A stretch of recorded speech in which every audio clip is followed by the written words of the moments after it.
نحمده ونصلي على رسوله الكريم اما بعد.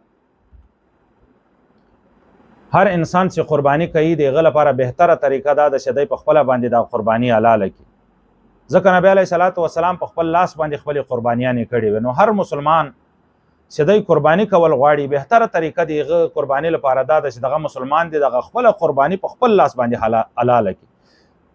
که چیرې دی حلاله په بهترین انداز سره کولای شي، په ښه طریقه سره کولای شي، خوف خشیت ډار د ده په زړه باندې خوف نه راځي، نو دغه قرباني د دی په ښه انداز سره په خپل لاس باندې وکړي، ځکه په خپل لاس باندې چې کومه قرباني انسان د خپل ځان لپاره کوي بل څوک یې نشي کولای، او که په خپل لاس باندې نشي کولای د ده په زړه کې ډاري یا د وینې نه خوف ورته درېږي، بیا که چیرې بل یو داسې سړی چې هغه په ښه انداز سره قرباني کولای شي، حلاله کولای شي، هغه ته د اجازه ورکړي، هغه د دغه حلاله ورته وکړي، هغه د دا قرباني ورته وکړي. لیکن مستحب طریقه دا ده چې دی د هلته ورته موجود وي.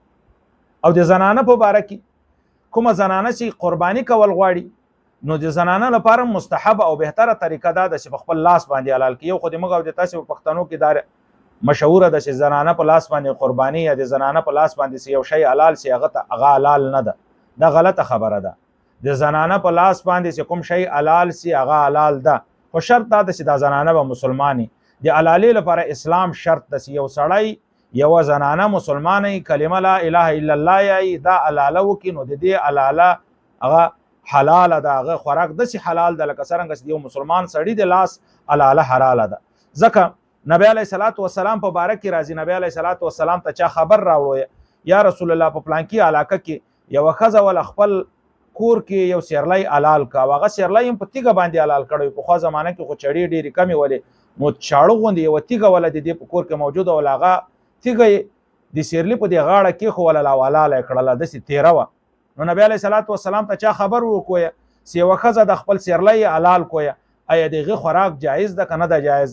امام بخاري دغه حدیث راوړی ده. نو نبی علیه صلات وسلام ورته وفرمایل چې تاسې دا خوراک وکړئ، د دې دغه حلاله دا کوم حیوان چې دی حلال کړی ده، دا خوراک د دې خوراک جایز ده د مسلمانانو لپاره. او حضرت ابو موسی اشعری رضی الله تعالی عنه په باره کې راځي چې ده به خپلو لورانو ته ویلل چې تاسې قربانیانې په خپل لاس باندې کوئ، بیا به هغه راولاړې سولې په خپل لاس باندې بیا هغه حیوانات چې کوم قرباني ته به پیش کول د الله رب العزت د تقرب لپاره به د عید په ورځ باندې حلالول، د حضرت ابو موسی اشعری رضی الله تعالی عنه لورانو به په خپل لاس باندې حلال کړه.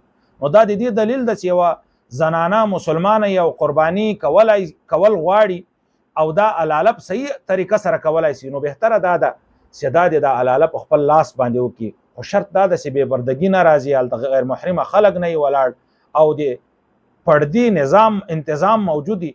بیا تر ټولو بهتره دا ده چې دا زنانه دی د خپله قرباني په خپل لاس باندې وکړي. او که چیرې بې پردګي راتلله یا زنانه په خپل لاس باندې قرباني نشي کولای، نو بیا بهتره دا د یو بل سړي ته د اجازه ورکړي چې کوم انسان په بهترینه طریقه سره قرباني کولای شي هغه د حلاله کړي. الله رب العزت دې موږ او تاسو ته په دې خبرو باندې د عمل کولو توفیق راکړي. وما علینا الا البلاغ.